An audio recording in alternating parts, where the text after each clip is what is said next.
I'm going to turn the floor over to Jena Apgar, who will be sharing with us and walking through developing a killer business plan. Jena? I'm so sorry about the technology flub.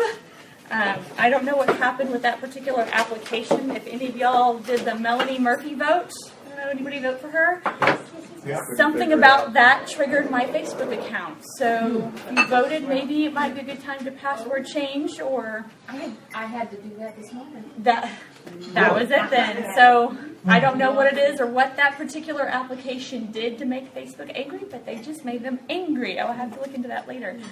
So, because it is so long, is there anybody in here who just hates electronic templates? Likes paper? Okay, I've got a couple. So, try to get an assistance, Lloyd. Can you hand out? I've only got a few, and they're really long. The ones that I'm handing out, those are like the written business plan. I've only got like 7. Are you going to also send us electronic? Of course I am, because I'm not building on paper. Well, you're on Business Growth Network. Yes. Insiders. So for any of the Business Growth Network insiders, there will be a template that will be built, and you can build everything in there, and it'll have all the questions ready for you to answer in there. And but I know some people are old school. I just printed it right off the Small Business Some people are just old. SBA, Small Business Association Administration. Theirs tends to be a little bit more heavy. So the idea is I just want everyone to have a business plan, even if that is something really simple. If I consider it kind of a living document, so get something on paper, and then you can add to it, change to it, modify it, try to do it all at one time. I was on the SBA, and they were saying, like, it takes 10 hours. So I was like, most people don't have that kind of time and investment to take a whole, day or two out of work. That's the government for you. That's the government for you. They're getting a little nitty-gritty, and that is for when you are requesting financing. So, it's obvious a little bit more. I do recommend, though, even professionals have a business plan. The best year I ever had working for a company, like the most professional growth I ever made, the most money I got, asking for raises, was because I essentially had built a business plan. I didn't call it that, but that's what it was. I had a plan for my business and professional growth. Growth costs money, whether that's you taking extra training or it takes your time, learning something or networking or doing something. Have a plan. So many businesses fail. I think it's because there's never a plan. I know to the people who are on my email list and the Business Growth Insiders, I think I sent an email out. It was a little bit personal. It was like I was having a really crappy day, and I was coming here, and I was like, I have to go. I didn't want to get out of bed. I was like, what can make my day better? And I have like a vision board-ish business plan pinned up on this little magnetic board in my office. I was like, a cell would make me happy, and then I could rub it a little bit in my husband's face because he likes to do that to me all the time. And I was like, that would make me happy. And I came here, and I had a crazy pitch, and someone was like, yeah, I want that. Then I modified it. That was a little too crazy, so I modified it a little bit. And then, on another bad day, launched the same pitch with a little bit more cushion and freedom for me and made more sales. So that's what a business plan can offer. When you have your goals right up there on the board, right in front of you, pinned to your wall, tacked up there, use a dry erase marker on your window. You can go full tack, right? You can do that. Didn't know that. My sister showed me. It works. Not too good for the neighbors walking by reading my stuff backwards though, right? Whatever. So, I'm going to walk you through a very basic business plan, or it can be very complicated. So, think about what your needs are and go forth from there. So, kind of like the slogan was, you would not drive all the way to New York City from Texas without first looking and having some kind of plan, even if it's just follow my GPS. Which, by the way, from experience, bad idea. It's a good way to end up in a ghetto. Been there, done that. All right, my first one is just prepping. So, obviously, like I said, a business plan can be very simple. It can be very complicated. If you ever see a business plan for, like, Baylor, huge. Versus something you might be preparing, which is just, a couple little slides. Now, this is hard to see. This is pulled straight from a giant checklist I have in the BGN Insiders, but it's just kind of like a list. So one of the things is, what is your business plan for? So basically, I'm going to be kind of walking you through a basic strategic one, like your overarching business plan. It's going to have like a bunch of items in it. It's going to be helping you find direction to, if you did the vision challenge, how in your business can you reach that dream vision that, was discussed and laid out? That's the whole point. How do you get from dot A to dot B? And that's the kind I'm working with. But not all business plans are like that. If you're looking to aggressively grow and you need more employees, you need a business plan just for attracting those new employees. I just looked at one from Amazon. My sister got flown out to Amazon and got hired. She got the letter yesterday, or at least an offer made. She has to accept it. But they have a business plan, a presentation. It's all, how do we get employees and attract them? ZipRecruiter flew her out. Their big thing is when they take them to the corporate office, you get to see the beach, mountains, and the city all in one building, and you're like not even like 3 blocks away from the beach. That's their big attraction, and that's part of their business model and their business plan. So think about what you need to do. What is your goal? And that is going to be determine what kind of business plan you need. So I do recommend for those that the Vision Challenge is free. It's open source and you can join it anytime now. David and I opened it up. I do recommend doing this first because a lot of the planning and the questions that are your kind of like your summary. We were talking in a different conversation that, whether you do the summary first or at the end, I want you to have a vision for where you're going. I want you to know which direction you're heading into. So I do recommend doing that vision challenge first, at least the first 2 questions. Why are you doing this? And where do you want to go? What do you provide the community? If you just want to make money, your business plan is going to be very short-sighted. It's not going to have that bigger picture. Why do you fall out of bed? What motivates you? What do you give back? What value do you add? And then some of these questions, your ideal audience, ideal client, for those that did the Vision Challenge, you'll know this is right up in there. Why are your potential customers going to buy from you? What makes you special? What makes you different? How are you going to reach them? These are just some of the basic questions that I want you to know before we get into it. Now, I mentioned just a second ago, actually the first, when you're like reading a all the way done for you business plan, that is going to be your summary. Think about it as like a little thesis statement for those who did college writing. I do that last. If you already know where you're going, then do that last, because you start to create all these different parts. That summary is going to change a little bit. You're going to start doing some market research. You're going to start doing some financials. You're going to start looking at what type of plans that your customers actually want, so what products your customers actually want, and your summary might change. So have a direction. Have, a basic kind of thesis statement in your head, but I want you to do the rest of the business plan first and then come back and write your summary statement. The important thing she's saying, though, is that's assuming you have your vision challenge type of stuff done. You know where you're going. You know the general direction.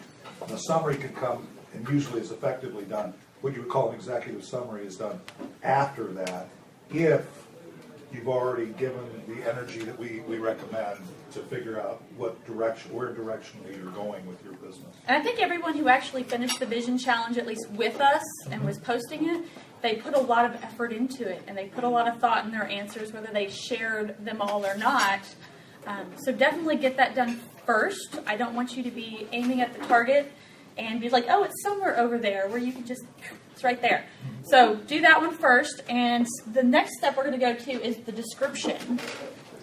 And the description is going to be some of your basics, like some of the boring stuff, your mission statement. The mission statement these days does not need to be super corporate. It doesn't need to be some lengthy thing. It can be fun, like, we love dogs, we love the planet, like whatever. I've seen some that, try to get it short and succinct, but it needs to be motivating. What's going to motivate you? What would you put up on the mood board that would make you happy every day? How are you going to serve? How are you going to give back? What are your limitations going to be? I think online I was having a bad day with politics. I am ex-military intel, and so politics just gets under my skin so bad, especially the lack of truth in politics. So it causes so many arguments. I was like, Randy mentioned, I was like, I need pillars. What are my pillars? Pillars would be in this section. And not just for my business, what are my pillars personally? I'm hands off. It makes me too angry. I'm done with politics. I'm not sure what will make me so angry I'll get back in, but I'm done. Even personally, we're done. It's not a pillar. It's not happening from now on my social media. In your business, one of the companies my sister interviewed with was ThoughtWorks. It's a consulting company. And one of theirs is kind of like a Google do no harm. If they get a client that wants like a cigarette company, they're like, nope, not taking you. I don't care if you're willing to pay us $1 billion. Do no harm. It's not in our pillars. We're not taking it. So start establishing, what is your business going to be about? What are your limitations? What are the things that you're going to cover? And start to narrow that focus. What are the key areas, the key 3-4 areas that are going to help you get to that dream vision that need to be included? This is going to help you say no. Sometimes you need to say yes, but a lot of times you need to say no. And just knowing some of these things that are kind of basic to your company. How are you going to be structured? Are you going to be a small company, a large company? Are you going to be a corporation, an S Corp or a C Corp? Are you going to be an LLC? Are you going to be a sole proprietor? So some of this is really boring, but it really matters on the back end when you start moving forward. And try to consider, if you want to be a large company, being a sole proprietor is not a good idea. The bigger you get, if you start having patents, you're going to want the protection of corporations, LLCs, and all that. Values, are you going to have employees? Are you going to outsource? Are you going to use VAs? And then another one that it doesn't always seem like a good idea until you need it for a proposal. Any key people that are going to be in your business have resumes. Have a resume for you. I think personally, I've not done it in a couple of years, so this is where I will be working with y'all for those that join me afterwards. Keep a running master resume for each one of your employees, including yourself. What are your big wins? If you close a big deal, quantify that. The best resume bullet points are quantified. I closed a $1 billion deal. Obviously, this is probably far out of reach, but and I profited that company. I raised their profits 10% over the course of the year. Whatever it is, bullet point it, because one day you're going to have to set about a proposal, and you're going to want to know what you actually accomplished. One of the things I would recommend here is when she says resume, if you're old school, you think of that paper resume. In today's world, you really need to think of what your resume that you would call is reflected in your LinkedIn. You really need to, your resume needs to be reflected for those and your employees, because that's where 95% of the people that are sourcing talent, sourcing anything are going to LinkedIn. So you need to make sure that your LinkedIn is current, and that's a good place to start in terms of making sure you got this. Go to your LinkedIn profile. That can be your master and I'll just add a little bit to that too. Is don't think of it in terms of the classical resume with chronological job. No. Think of it as a profile of accomplishments. Yes. Right. What is it that you've done that other people would be impressed with and say, hey, that's what I need? I think of military EPR bullet points. What are your big accomplishments? Whether it was, I think I did one. I completely renovated like 1,000-book secret library, found 2 missing items that had disappeared, and then turned around and trashed all of it and put on a disc, and that was my accomplishment. So whatever those, big bullet points. Right. It doesn't need to be that classic one. It can just literally be something you can put on a PowerPoint. Not a job description. Not a job description. Right. Please, no job descriptions. I just want your big accomplishments. What have you done? And for your employees. And you'll appreciate that because everything, we always talk about a regular people basis in here. People hire people. And that is going to be one of the things that when you go to say, why should you hire me? This is why you should. This is me, the person. These are my employees. And this is what they can do for you because they've already done it for somebody else. And then knowing any of the legalities for your business. So that could be very different for every single person in this room. Know which rules and regulations and Texas, federal, county, city, whatever you're dealing with, all in this section. And the market. This is the one I feel like everyone skips. I mean, they just completely skip over it. This is your market research. this isn't even the end of my checklist. You can't even read it up here. It's kind of a big deal. I want you to know everything about your market. I want you to know about every little detail about your customers. I want you to know who your competitors are in detail, as if you're going to war with them. Like, again, military, can't help myself. You're going to war with these people. You are going to be yanking and stealing every bit of market share that you can. You want to know what you're working with. You want to know every price structure they have. You want to know who their customers are, why they get them. I don't want you copying them because you need to be you. But I do want you to in-depth, intel, identify and everything they've got because they've already done a lot of the work for you. They've already have a lot of the research for you. You might as well tap into that, right? And then I want to know who works with you. Who do you want to work with? And what is everything I need to know? Do they even want your services? You know, we talked about, you know, what are the pain points for that group? This is where I want all that information up here. What questions are they going to ask? Are they going to balk at your price? Are they going to balk at need? Are they going to say, that's some, what is Karen woo-hoo stuff? Like, yeah. They're like, I don't believe in that. How do they feel? You know, how somebody's probably already doing what you're doing. How are they overcoming the objections? I want you to dive into the market as much as possible. Know your demographics. Are you working, you know, just in the Frisco area?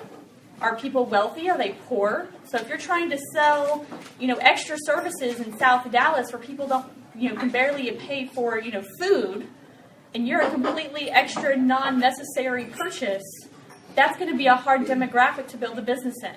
You might need to move your business. So knowing this information, knowing your market, and having all this information, that's critical before you can start determining what your product and services even are. If you don't know who you're selling to and that kind of market, you can't even go to the next step. Does that make sense? And the next one is your product or service line. So everyone's like, oh, I consult. I can do anything and everything, right? No, you can't. You need to have you can and you can't, but you should have some very basic, some kind of plan structure to say, here's my general packages. Here's 3, you know, a low, mid, and high tier. This is how I determine who fits where. You know, Randy, I mean, consultants are a great example. How do you decide who you charge $500 for versus who you charge $50,000 for? Is it based on an hourly structure? Do your clients want that hour, like based on your market research, or does the market? You know, I think about attorneys. I really dislike. Nobody likes that hourly structure where your bill could be $200 or $10,000. Then you don't trust your attorney as much. So that was what my husband learned from kind of doing some market research. He does flat fees. The price is $500. This includes all your court fees. This is everything you need. This is me doing A, B, and C. If you need something past that, it's $1,500 if you want me to get a trial. Flat fee structure, that works for him. What works for your clients based on that market research? Your service could be one product, and if you have one product, then I highly suggest you partner and network with somebody who has complementary products. And say, I'm going to sell them this, but afterwards I'm going to suggest this, and I'm going to take a cut or an affiliate, or what do you call yours? Agency fee. Have something else. You should have at least like 3, some kind of offering, low, mid, high. And then separate it. Like I said, Randy's a great example. If you're consulting, is it the number of employees that changes how much you structure? Is it how much revenue they're bringing in each year, how much profit? What makes one more than the other? So if you can surely customize, right? But you want to kind of give them an idea already. This is kind of the box we're working in. And then if you need some massaging, we can work with the numbers, right? But have something you can put in front of them, nice and easy, based on all that market research. Another one is know the life cycle stage of a product or service. So if you have an easy, like if you're selling, you know, clothes, the life cycle is somebody walks into your store, buys the clothes, and they're out the door. So how long, though, does it take them to get them to walk in the store? Do they look at a product and go, ooh, that's expensive? Do they need to think about it? If you're B2B, though, so that clothing, that's a short life cycle still. You know, you can get them in the store and have it all done in a week.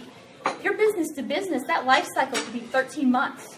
They could only they might have to factor you into any pricing. Let's say they do it. My dad in the military did all the financing like in September. All purchases for the next whole entire year were decided in the September-October timeframe. He closed out the books in September for the last year, and he made all purchasing decisions for the next year in October. So if you're trying to pitch him in December, you're a lost cause. Because he's already made all his decisions. He's just going, look, put all your plans together, and I take submissions in July. And then we'll make decisions in October. You can balk at that all you want. It doesn't change the process. So know your sales cycle for your products and services for the ideal clients you want. The other one here, I don't think I have it. I'm still working on this, is where do they decide they need somebody? So what makes them, so I do marketing, a great time to hit somebody else up is when they are starting a fresh business. They've got nothing. They may not have any money either, but that's a good place to hit them up to let them know I exist.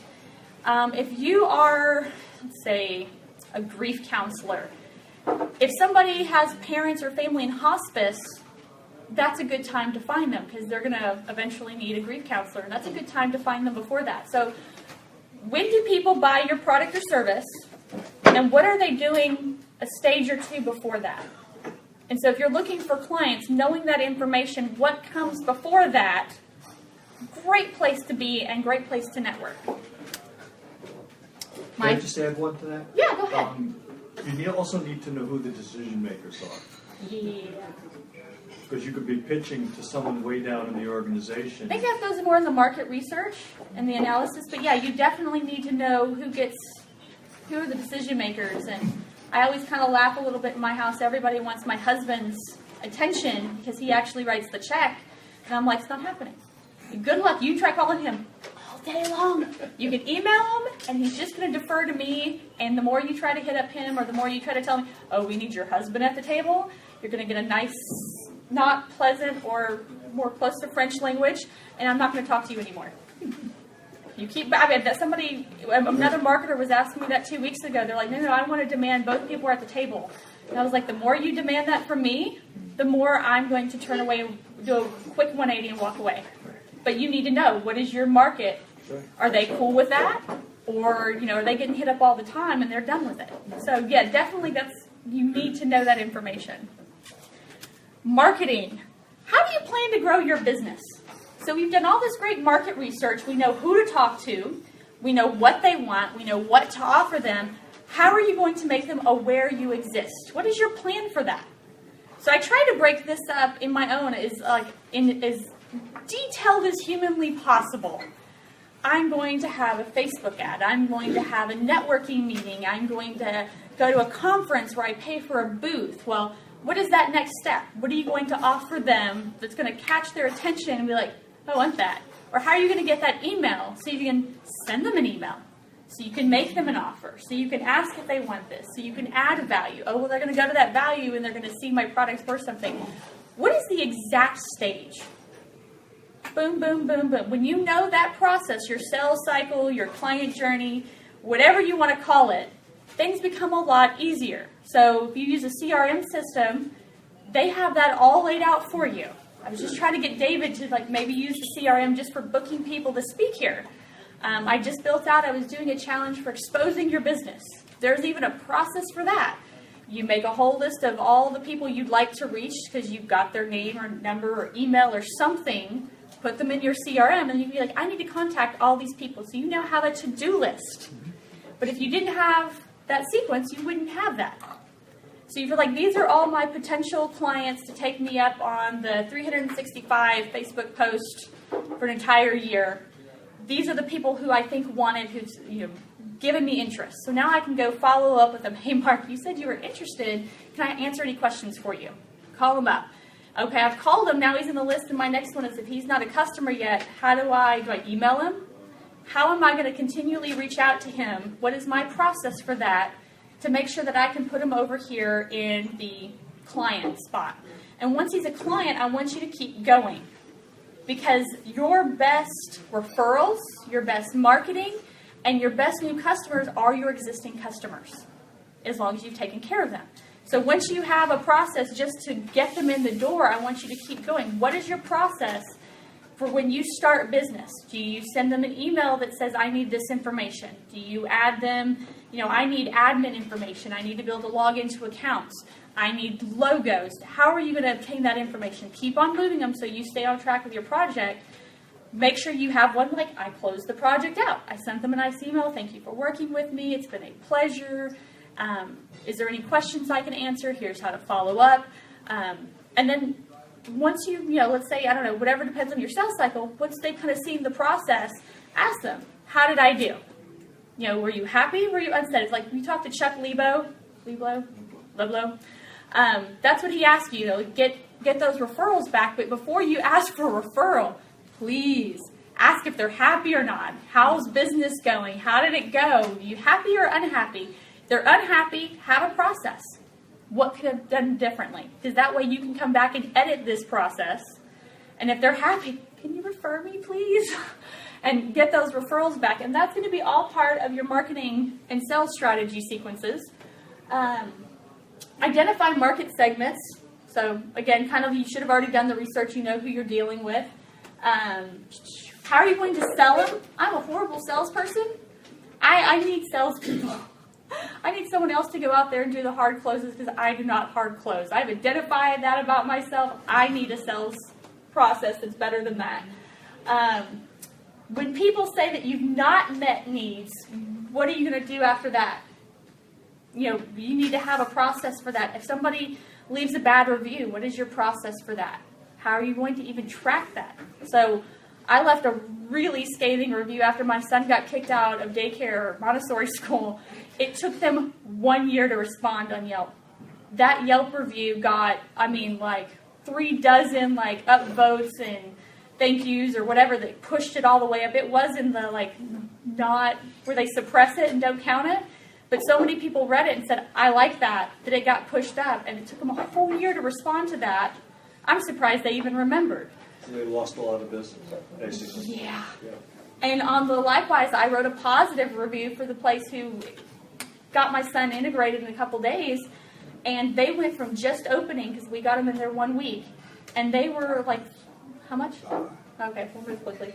But they filled up fast because a couple of really solid reviews, and I posted it up in groups where nobody can even address it. So know how you're going to market and sell. So this may or may not apply to you. So if you need funding, this is an issue. How are you going to get it? What avenues are you going to use? Is it going to be mom, dad, brother, sister, family, friends? Are you reaching out to investors, VCs? Are you going to do a crowdfunding, which I've seen work wonderfully? Whatever it is that's going to work best for your business. And that's very specific because every business is different. Have a plan for that and know that you're going to have to take this business plan and make it detailed. The other one is projections. This is the part that I hate the least, or I hate the most personally, because you need to project how much you're spending and how much you plan on taking in, at least to meet how much you're spending, hopefully. No, I don't want anybody in the red. This is going to be a little bit more detailed, and you might have to go out and break out the spreadsheets and the Excel or hire someone out who can do it. But think about all your expenses, and if you add an expense, like I use Hootsuite monthly, I know that I can add that in there. That's $15.99 every single month. If I decide I need a graphics guy, this is not working, I can do a part one, but that's going to be an additional $500 a month. Go back and add that in so that you constantly can at least glance over to this document and see how you're doing. An Excel spreadsheet makes that really nice and easy. And then we're going to go back to the summary. So now you have all that information. You know what you need. You know what you don't need from this business plan. Now write your summary.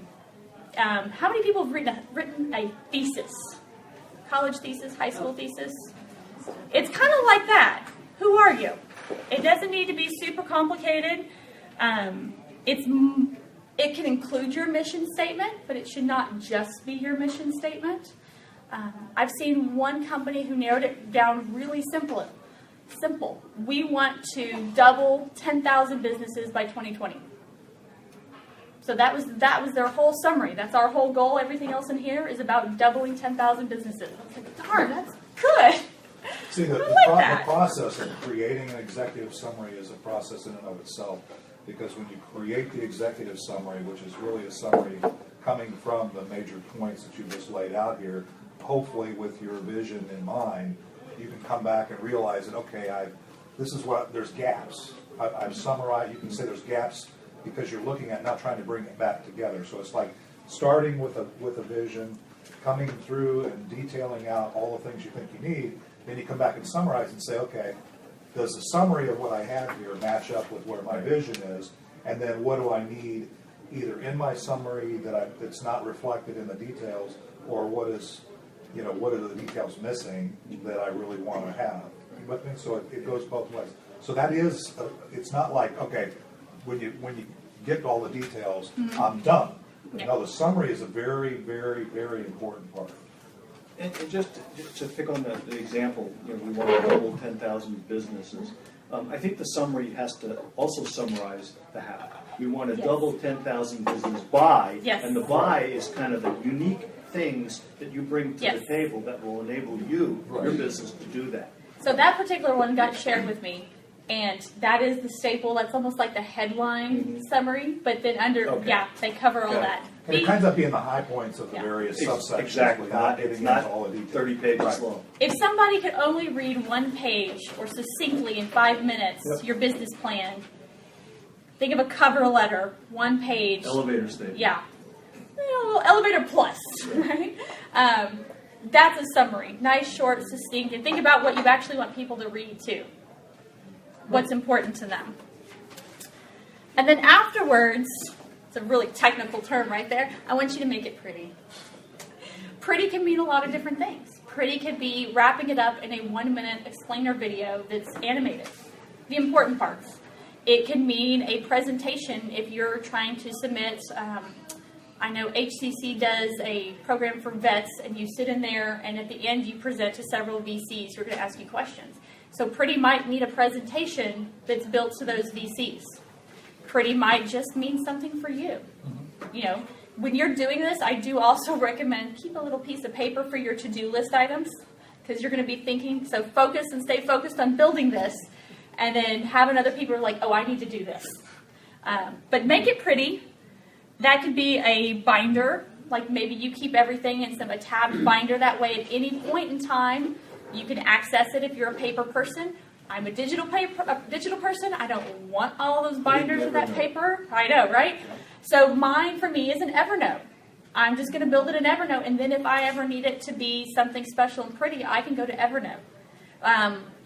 What you're looking at now, this is actually an Evernote presentation, so I can even build it pretty in my Evernote and just scan through it if I need to present it. Make sure it's in the correct order to who you're submitting it to. That's different because a couple people, I've noticed, I did some research online, and they have a couple different things in different orders. For the ones that have the SBA ones, that one's all over the place. That one's like, whoa, that's major, like executive, give me anxiety trying to build ones. And so as you can kind of see, oh, it won't let me see it. I can do this though. You can still see my computer, right? There we go. So having something, I know for the Business Growth Network Insiders, I have a checklist. So every time you do something, you can check it off, and it makes it nice and easy. And then I have note space over here, and that's not even for that. That's just so you have everything together. Tell clients all the time, if you want to get larger, you have to delegate. You cannot do it all yourself. If you try to do it all yourself, you'll always be at a plateau. If you're doing it all yourself right now and you're making $100,000, you cannot get to $250,000. It's just impossible. You cannot spread yourself that.